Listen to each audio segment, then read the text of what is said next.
Assalamualaikum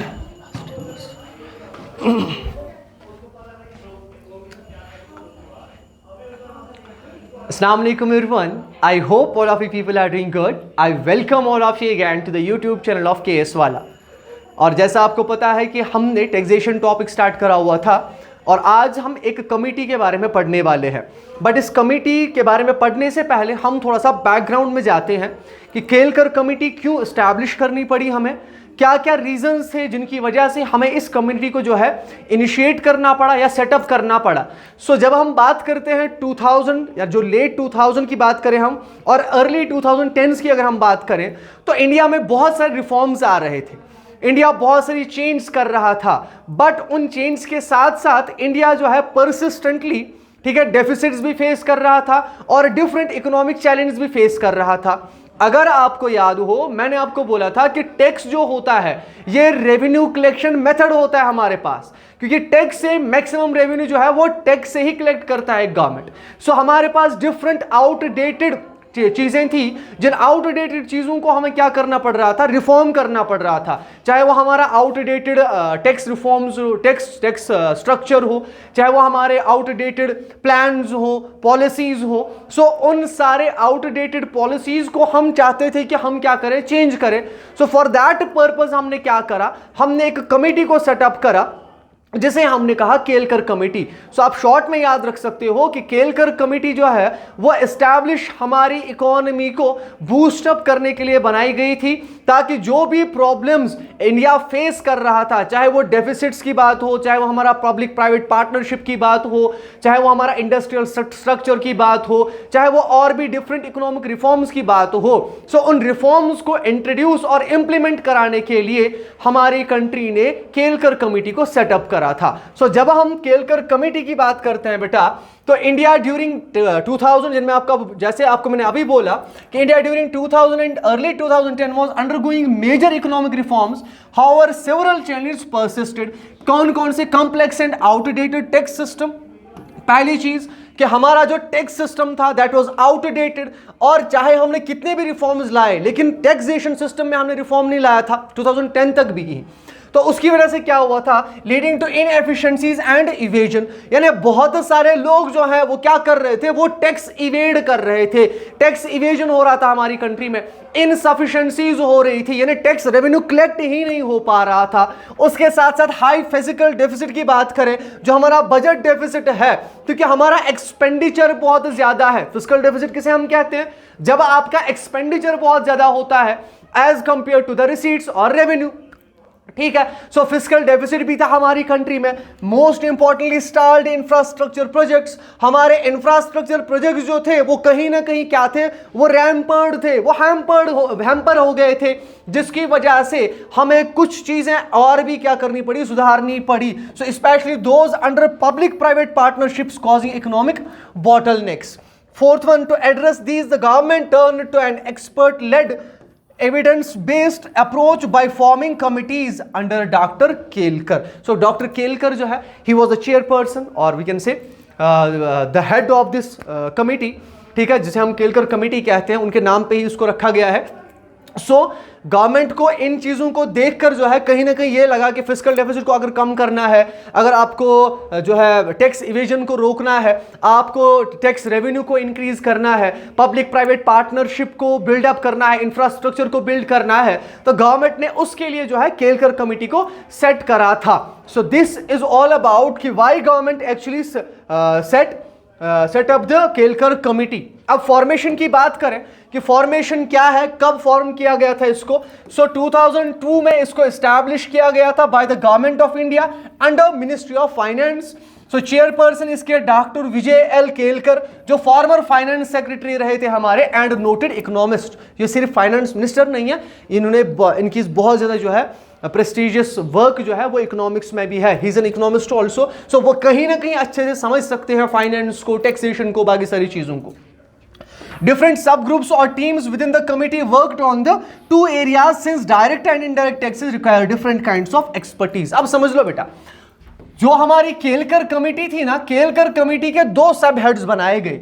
एक सब head direct taxes के बारे में काम करेगा, ठीक है, जो भी डायरेक्ट टैक्सेस है, चाहे वो उनको कम करना हो, चाहे वो उनको बढ़ाना हो, किस चीज को एग्जेम्पशन में लाना है, किस चीज पे ज्यादा इंट्रोड्यूस करना है, वो एक कमेटी करेगी। और इनडायरेक्ट टैक्सेस लाइक जीएसटी जो है वो एक कमेटी करेगी। याद रखना, ये सब कमिटीज है इसकी, सब हेड्स है इसकी। कमेटी तो एक ही थी हमारी, केलकर कमेटी, बस केलकर कमेटी में जो है, केलकर कमेटी में सब हेड्स बनाए गए। जिस सब हेड, जो एक सब हेड है वो डायरेक्ट टैक्स पे काम करेगा और दूसरा जो है सब हेड है वो इनडायरेक्ट टैक्सेस पे काम करेगा। That's why I told you here कि सब ग्रुप्स बनाए गए जिन्होंने अलग अलग काम करा, अलग अलग सेक्शन पे काम करा। जो इनडायरेक्ट टैक्सेस है उस पे एक कमेटी ने काम करा या अलग पर्सन्स ने काम करा, और जो हमारे इनडायरेक्ट टैक्सेस हैं उन पे अलग पर्सन्स ने काम करा। बट चेयरमैन हमारे जो थे वो हमारे केलकर सर ही थे। So the committee was officially named as Task Force on Implementation of the Fiscal Responsibility and Budget Management Act, Budget Management Act 2003। ये आपको याद रखना है कि इस कमेटी को हम फाइनेंशियली क्या कहते हैं। इसे हमने कहा था FRBM कमेटी, याद रखिएगा। FRBM एक्ट जो आया था ना, FRBM एक्ट भी इसी कमेटी की रिकमेंडेशंस थी, इसीलिए इसे कहा गया था टास्क फोर्स। इसे हमने क्या कहा, इसे हम टास्क फोर्स कहते हैं। किसमें? ऑन इम्प्लीमेंटेशन, जो इम्प्लीमेंट कराएगी FRBM एक्ट को। FRBM एक्ट क्या है वो हम लास्ट में देखेंगे। अभी सिर्फ आप इतना याद रख लो कि इसे हम टास्क फोर्स कहते हैं। So the third thing is objective क्या है इसका, क्या काम करेगी ये? So to recommend comprehensive reforms in indirect and direct taxation.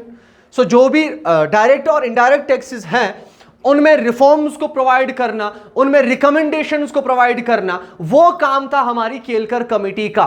So making the tax system simpler, more transparent and tax payer friendly. जो हमने कैनन्स भी पढ़े थे, अगर आपको याद हो तो कैनन्स में हमने पढ़ा था कैनन ऑफ इक्विटी हो गया, सर्टेनिटी हो गया, इकोनॉमी हो गया, तो वो सारी चीजें कहीं ना कहीं इसमें क्या किया गया है, इंट्रोड्यूस कराई गई है। So enhancing tax compliance and reducing evasion, किस पे काम करना था इनको? इनकी जो भी रिकमेंडेशंस थी, चाहे वो डायरेक्ट टैक्स हो, इनडायरेक्ट टैक्स हो, कि टैक्स इवेजन नहीं होना चाहिए।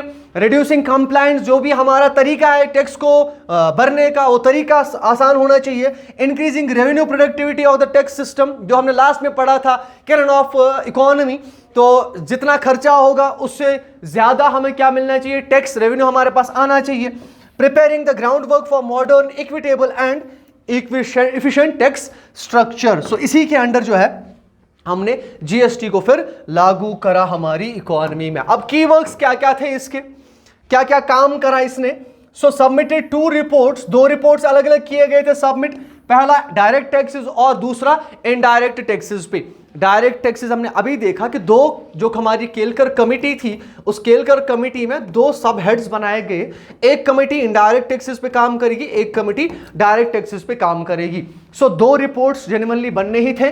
सो सजेस्टेड लोअरिंग टैक्स रेट्स, क्या क्या बोला गया था कि जो हमारे टैक्स रेट्स है उसे कम कर दिया जाए। रिमूविंग एग्जेम्पशंस, कि जो भी इससे पहले, जैसे आज के टाइम पे ना हम बहुत कम गुड्स एंड सर्विसेज को एग्जेम्प्ट करते हैं फ्रॉम द जीएसटी और एनी अदर टैक्स, बट इससे पहले हम लोग बहुत सारे गुड्स एंड सर्विसेज को टैक्स उन पे लिवाई नहीं करते थे, उसे हमने कम करा, रिमूव करा। Simplifying procedures using technology, e filing, that is PAN, और PAN that is permanent account number जो आपका होता है, ठीक है, उसको यूज करना ताकि इनकम टैक्स जो है या कोई भी टैक्स जो है वो आप पे कर सको। Recommended ground work for the goods and services tax to unify indirect taxes. So this committee recommended us कि आपको एक ऐसा टैक्सेशन सिस्टम चाहिए जिसमें आप सारे टैक्सेस को सब्ज्यूम कर सको, और सारे टैक्सेस को सब्ज्यूम करने के बाद उसे जो है नाम रखा गया GST, that is goods and services tax. ये आपको याद रखना है। These are the most important works of the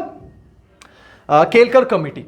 major recommendations की अगर हम बात करें, सो मेजर रिकमेंडेशंस क्या था? Rationalise tax rates and broaden the tax base. जो हमारी टैक्स रेट है उसे रैशनलाइज कर दिया जाए, यानी हर कोई अपने हिसाब से पे कर सके टैक्सेशन सिस्टम को, टैक्सेशन को या टैक्सेस को, और ज्यादा बर्डन भी ना पड़े, एक ग्रुप ऑफ सोसाइटी पे बर्डन ना पड़े, हर एक पे जो है अपने हिसाब से बर्डन पड़े। दूसरी चीज, टैक्स बेस को बढ़ाओ। टैक्स बेस का मतलब ये है कि अब तक अगर हम फॉर एग्जांपल 10% से लोन ले रहे थे, अब 20% से लो, 10 से थोड़ा सा कम करो, यानी अब तक अगर 20% ले रहे थे अब 10% ही लो, लेकिन 20% से लो। इसे हम कहते हैं टैक्स बेस बढ़ाना, यानी ऑडियंस बढ़ाना। ज्यादा लोगों से टैक्स कम कम ही लो, लेकिन जो है उससे रेवेन्यू जनरेट ज्यादा होगा और इफेक्ट भी नहीं पड़ेगा किसी पर्सन पे ज्यादा। Reduce multiplicity of indirect taxes and cascading effect. Cascading effect ही होता है जिसे हम कहते हैं कि मल्टीप्लिसिटी, यानी डबल टैक्सेशन सिस्टम। से हमने कहा था कि डबल टैक्सेशन सिस्टम है कि हमारी कंट्री में हमें अलग अलग टैक्सेस, बहुत सारे टैक्सेस एक साथ पे करने पड़ रहे हैं, जिसका बर्डन बहुत ज्यादा होता है। Modernise tax administration with IT tools, strengthen tax payer services and dispute resolution. तो ये सारे काम हमने ऑलरेडी देखे थे कि हमारी जो कमेटी है, या हमने कल देखा था, जो हमने कमीशन देखा था कल, उसमें भी हमने देखा था कि वो क्या करती है, डिस्प्यूट को रिजॉल्व करना, टैक्स पेयर सिक्योरिटीज जो है या सर्विसेज को उन्हें क्या करना, स्ट्रेंथन करना, ये सारा काम। अब अचीवमेंट्स क्या है इसके, क्या इसमें इसने वाकई काम करा? तो यस, इसने काम करा। अचीवमेंट्स मोर इंपॉर्टेंटली आपको याद रखने हैं बेटा कि अचीवमेंट्स में क्या क्या है हमारे इसके। Laid down the foundation of for GST implemented in 2017। जो जीएसटी 2017 में इंप्लीमेंट किया गया था एज एन इनडायरेक्ट टैक्स या as a summation of indirect taxes, उसे हमारी केलकर कमेटी ने क्या करा था, रिकमेंड करा था। ये आपको याद रखना है। So help improve taxes compliance and revenue buoyancy, revenue को जनरेट करना ज्यादा या टैक्स कंप्लायंस को हेल्प करना, वो भी इसने किया। Supported fiscal discipline in line with the FRBM act, जो हम अभी पढ़ेंगे। FRBM एक्ट जो है, ठीक है, उससे हेल्प लेके या उसकी हेल्प से इन्होंने फिस्कल डेफिसिट को भी थोड़ा सा क्या करने की कोशिश की, कम करने की कोशिश की with the different recommendations and that also. Modernised Indian tax administration practices, जो भी हमारी इंडियन एडमिनिस्ट्रेशन प्रैक्टिसेस थी उन्हें मॉडर्नाइज करा, ताकि हम क्या जो है डिफरेंट मॉडर्नाइजेशन जो है वो अडॉप्ट कर सके इन are economy, so that the tax system जो है वो कहीं ना कहीं अच्छा बन सके और उसके साथ साथ जो है वो कहीं ना कहीं इंप्रूव कर सके हमारी इकोनॉमी को। ये वाला ठीक है। उसके बाद अगर हम देखें बेटा, सो this is all about the Kelkar committee कि केलकर कमेटी क्या थी, कौन कौन उसके हेड थे, कब उसको स्टार्ट किया गया, फॉर्म किया गया, क्या उसके की रोल्स थे, क्या उसका इम्प्लीकेशंस थी, कैसे क्या क्या चीज़ें उन्होंने इंप्लीमेंट करने को बोला। So now will move to FRBM act जो हमारा है 2003 का। वहाँ चलते हैं कि क्या है ये FRBM एक्ट। हमने अभी देखा कि हम केलकर कमेटी को कहते हैं टास्क फोर्स ऑन FRBM, ठीक है। सो ये है क्या, there is fiscal responsibility and budget management, ये आपको याद रखना है। सो दिस ऑब्जेक्टिव क्या था इसका, अब समझ लो बेटा। इसका ऑब्जेक्टिव था टू मॉडर्नाइज या institutionalise fiscal discipline, reduce fiscal and revenue deficits, improve transparency and ensure long term macroeconomic stability। यानी अगर हम FRBM एक्ट को 3-4 वर्ड्स में याद करें, या अगर हमें ये याद करना हो या ये मेमोराइज करना हो कि FRBM एक्ट जो है उसमें उसके क्या क्या मेजर वर्क्स थे, क्यों उसे बनाया गया था। सो पहली चीज इकोनॉमी में स्टेबिलिटी लाने के लिए, दूसरी चीज हमारी इकोनॉमी से डेफिसिट्स को कम करने के लिए, इट ईदर रेवेन्यू डेफिसिट और जो हमारा बजट डेफिसिट है। सो इन सब चीजों के लिए ये हमें क्या किया गया, हमें FRBM एक्ट जो है 2003 में लाया गया। अब जब हम FRBM एक्ट की बात करते हैं तो क्यों हमें FRBM एक्ट की जरूरत पड़ी, जो हमने अभी भी देखा कि 1990s में हमारी कंट्री जो है इंडिया, ये फिस्कल डेफिसिट जो है बहुत ज़्यादा फेस कर रही थी एंड राइजिंग पब्लिक डेट अगर हम बात करें। सो excessive borrowing was unsustainable and inflationary, needed rules to make government spending and borrowing more accountable. तो ये सारे वो चीजें हैं जिसकी वजह से हमें FRBM एक्ट को लाना पड़ा, या आप कह सकते हो दिस इज द बैकग्राउंड या why the FRBM act was needed. पहली चीज कि फिस्कल डेफिसिट और जो हमारे बोरोइंग्स है उनको कम करने के लिए, क्योंकि हम बोरोइंग बहुत ज़्यादा कर रहे थे, हमारे ऊपर फिस्कल डेफिसिट बहुत ज़्यादा था, तो उसको कम करने के लिए हमने FRBM एक्ट को यूज़ करा था या लाया था। अब इसमें FRBM एक्ट को लाने में केलकर कमेटी का क्या रोल है। So tasked with creating road map to implement FRBM। So Kelkar committee ने एफआरबीएम के लिए एक रोड मैप दिया, recommended tax reforms, transparent reporting and deficit reduction plan.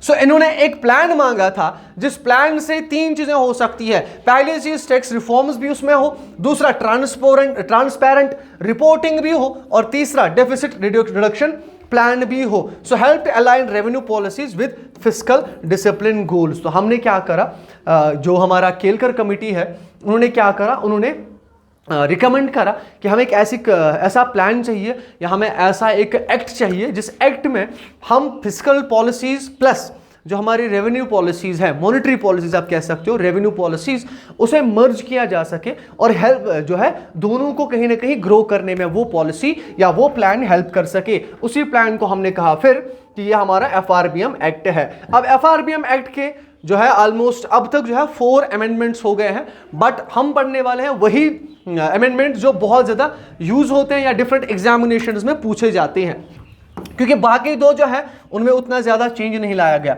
तो 2012 की अगर हम बात करें, अमेंडमेंट 2012 की introduced effective revenue deficit minus grants for capital creation, ये आपको याद रखना है। Extended timeline to meet fiscal targets, ठीक है। इसमें 2012 में क्या किया गया, हमने एक्चुअली 2004 में भी एक अमेंडमेंट करी थी, ठीक है, बट उस 2004 में हमने एक टारगेट जो है सेट किया था कि इस टारगेट तक हम जो है अपना फिस्कल डेफिसिट कम करेंगे, तो वो 2008 की क्राइसिस से हो नहीं पाया। तो हमने 2012 में वही कहा कि जो भी क्राइसिस इससे पहले चल रही थी या जो हमने वो प्लान बनाया था क्राइसिस को कम करने का, उस क्राइसिस को आगे ना बढ़ने देना अब इस अमेंडमेंट का काम है। तो इसमें हमने और चीज़ें लाई कि चलो अब आप आगे फिर से वही शुरू करो जो हम ऑलरेडी छोड़ के आए थे। सो 2016 की अगर हम बात करें तो एनके सिंह कमेटी, आपको याद रखना है, एनके सिंह कमेटी ने कुछ रिकमेंडेशंस दी, क्योंकि 2014 में जैसे ही अमेंडमेंट आई तो 2016 में एनके कमेटी जो है, एनके सिंह कमेटी, उन्होंने कुछ रिफॉर्म्स हमें सजेस्ट करे टैक्सेशन सिस्टम के लिए और फिस्कल पॉलिसी सिस्टम के लिए। सजेस्टेड न्यू एंकर डेब्ट टू जीडीपी रेशो एंकर उन्होंने हमें दिया था कि जो जीडीपी है पर पर्सन, सिंपल ऐसा समझ लो कि पर पर्सन पे कितना कर्जा है। जो हमारा जीडीपी है जब हम उसे पर कैपिटा इनकम में बांटते हैं ना, जब हम पर पर्सन उसे बांटते हैं उसे हम कहते हैं पर कैपिटा इनकम, और जो कर्जा है नेशनल जो हमारा डेट होता है अगर हम उसे जो है डिवाइड करें अपने पर्सन्स में, ठीक है, उसे हम कहते हैं डेब्ट टू जीडीपी रेशो, ये आपको याद रखना है। सो फिस्कल डेफिसिट टारगेट इसमें रखा गया, इन्होंने रिकमेंडेशन दी कि ऑलमोस्ट होना चाहिए कितना 3% of GDP. Introduced idea of escape clause. Escape clause क्या है वो हम देखते हैं। Recommended and independent fiscal council, इन्होंने एक अलग से एक फिस्कल काउंसिल को मांगा कि हमें क्या करना चाहिए, एक फिस्कल काउंसिल बनाना चाहिए जो हमें हेल्प करे फिस्कल डेट से बाहर निकालने की या फिस्कल डेफिसिट से बाहर निकालने के लिए। अब एस्केप क्लॉज क्या था समझ लो। एस्केप क्लॉज 2018 अमेंडमेंट जो थी इसमें इस वाली सजेशन को यूज किया गया या कह सकते हैं इंप्लीमेंट कराया गया। सो एस्केप क्लॉज लीगलाइज्ड, हमने कहा government can deviate by 0.5% of GDP from deficit target in case of national security, national calamities, structural reforms, sharp decline in output growth. हमने कहा कि अगर इकोनॉमी में कोई प्रॉब्लम आती है, फॉर एग्जांपल अगर इकोनॉमी ने 5% रखा है कि मुझे 5% डेफिसिट क्या करना है, रिड्यूस करना है। सो अगर 5% नहीं आप 4.5% भी कर सकते हो। किन सिचुएशंस में? इन सारी सिचुएशंस में। It may be national security का टाइम हो, नेचुरल कैलेमिटी हो, यानी अगर अनइवन कंडीशंस आती है इकोनॉमी में तो आप 0.5 को जो है इधर उधर कर सकते हो, उसमें कोई इशू नहीं है। सेंट्रल गवर्नमेंट डेब्ट टू बी लेस और equal to 40% of the GDP by financial year 2024-25। ये आपको याद रखना है कि हमने इसमें क्या कहा कि 2024-25 तक जो हमारा नेशनल डेट है या गवर्नमेंट डेट है हमारा, इट शुड बी इक्वल और लेस देन 40% ऑफ जीडीपी। यानी अगर हम जीडीपी 10 रुपीज क्या है जनरेट कर रहे हैं इन 2024-25 10 रुपीज जनरेट कर रहे हैं, 4 रुपीज शुड बी डेट। जो 6 रुपीज है वो ग्रोथ के लिए हम यूज करना चाहेंगे, ये आपको याद रखना है। सो एस्केप क्लॉज जो मैंने अभी आपको बोला कि एस्केप क्लॉज जो है वो लीगलाइज कराया गया। जो हमारी ये वाली कमेटी थी इसने एस्केप क्लॉज को जो है वो लीगलाइज कराया, और जिसकी वजह से जो है हमने और डिफरेंट चीज़ें यूज करवाई कि क्या क्या चीज़ें हैं इसमें। सो आई होप जो है ये सारी चीज़ें आपको अच्छी तरह समझ में आई हो कि केलकर कमेटी क्या थी, क्या क्या चीज़ें हैं। जो हमने केलकर कमेटी में जो है इंट्रोड्यूस कराई, रिकमेंडेशंस कौन कौन सी थी, और उसके साथ साथ हमने FRBM एक्ट को भी देखा कि FRBM एक्ट जो है उसमें क्या क्या चीज़ें लाई गई थी, क्या क्या चीज़ें इंट्रोड्यूस करवाई गई थी, क्या क्या रिकमेंडेशंस थी हमारी FRBM एक्ट की। होप जो है इन सब चीज़ों को आपने अच्छे से समझ लिया हो। तो अगर कोई भी क्वेश्चन हो या कोई भी डाउट हो, चाहे वो टैक्सेशन के किसी भी टॉपिक में हो, तो आप मुझे कमेंट सेक्शन में बता सकते हो। इसका जो PPT होता है बेटा, वो आपको हमारी ऑफिशियल टेलीग्राम चैनल जो है KS वाला की, वहाँ पे मिल जाएगा। मिलते हैं आपके साथ नए लेक्चर में, तब तक लिए अपना ख्याल रखिएगा, अपने घर वालों का ख्याल रखिएगा। अल्लाह हाफिज़।